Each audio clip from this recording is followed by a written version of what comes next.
There's an unbelievable amount of wasps. So this area behind me and where I'm standing right now is going to look completely different next season. This is the location of Siren's Curse. From what I understand, the drop is going to be facing the midway, but it's going to be more at the Millennium Force half of the ride, not so much right next to Valraven. So based on the renders, which again, renders are subject to change. There's things we saw in Top Thrill 2 renders and announcements that did not wind up being exactly 100% accurate for that ride. But from the looks of it, this big midway pathway that leads up, there's kind of a pinch point up by Rougarou and the train tracks where you cross to get to Millennium Force. Before you get to that point, it's pretty open over here. And you walk along this stage and next to Iron Dragon. It sounds like they're gonna kind of narrow this whole path to kind of match maybe the width of that pinch point, because it's not like you're losing traffic going through here. I think one of the primary reasons that this area is so wide is to accommodate a lot of people if they choose to watch a show at this stage. It looks like that stage is gonna go away next year for this ride. Also, there is gonna be a little bit of an infrastructure change. Just behind this fence is a service road. And it sounds like that road is going to get pushed as far as possible, much more against the marina and the coastline to allow for this to expand. As you come into the park, there are dorms. Before you even make it to Cedar Point's causeway, there was also dorms right over here. Those gone. This coaster is going to occupy some of this big open concrete pad area, as well as where the dorms were, and push that road all the way back.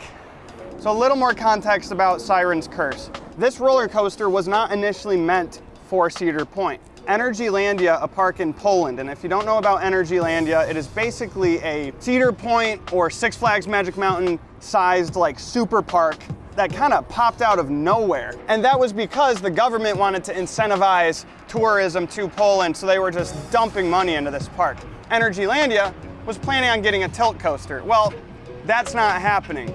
Those deep, deep pockets that Energylandia was able to use to be created and grow at such a rapid pace, seems like those are drying up a little bit. So from what it sounds like, they pumped the brakes on adding this Vekoma tilt coaster, but by the time they made that choice, the ride was already at some point within the manufacturing process. I'm sure they were able to save a bunch of money, or maybe it was in their hands to sell it off, and from what it sounds like, Six Flags bought the coaster. Now, as you probably know, Six Flags recently merged with Cedar Point. So it's all Six Flags. Six Flags buying this tilt coaster from Energylandia happened before that merger was finalized. So it seemed like Six Flags Mexico was going to open this tilt coaster likely next year. But the thing is, all of these Six Flags and even all of the legacy Cedar Fair parks made their announcements for next year, and Six Flags Mexico made no announcement.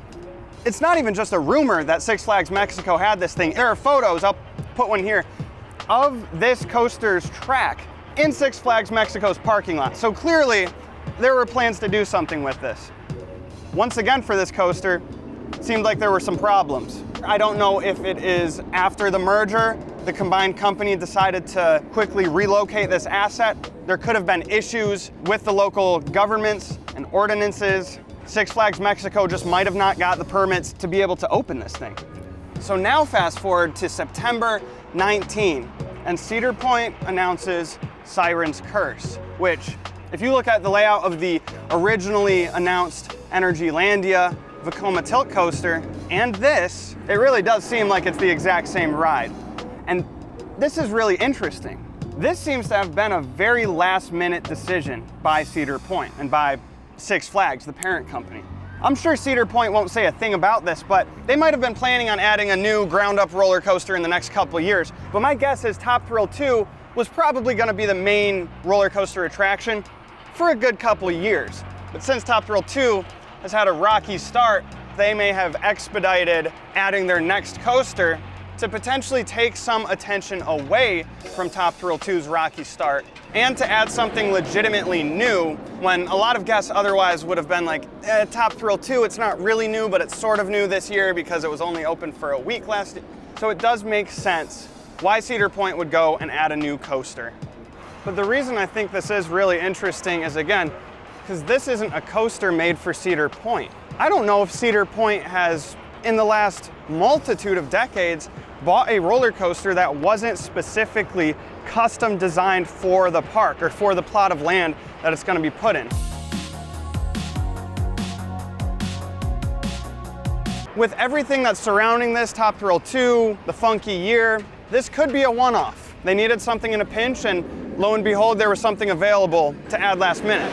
I just hope this isn't the beginning of the new Six Flags being a lot more open to buying pre-designed, pre-existing rides. I hope we're not gonna wind up with Cedar Point and the Legacy Cedar Fair parks getting a bunch of rides like Batman. All that being said, do I think that Cedar Point needed this? Or do I think that Cedar Point is the park that should have been the beneficiary of this roller coaster?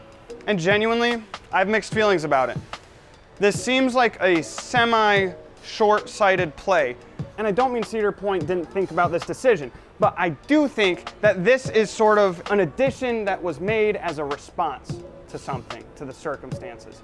And I feel like there are other parks that could proactively use a ride like this, and it would boost their attendance and draw more than it will here. But I have no doubt that this ride is going to be fantastic. I think it does fill a couple of needs that Cedar Point needs, in my opinion. I think that it will be different enough from this park's lineup that it will feel like a completely new and different experience. I didn't pay attention to the wording of the announcement. I didn't realize the ride will be opening at the start of the summer, which that's not when Cedar Point opens. Cedar Point opens in the spring. So again, this seems to have been a late decision, a late addition, and they have already mapped that out and said, okay, this thing will probably be opening after the park. But being here in person, you can see this is a substantial amount of room. Pretty much the only big change that has to happen here is this road is just going to wind up being over here.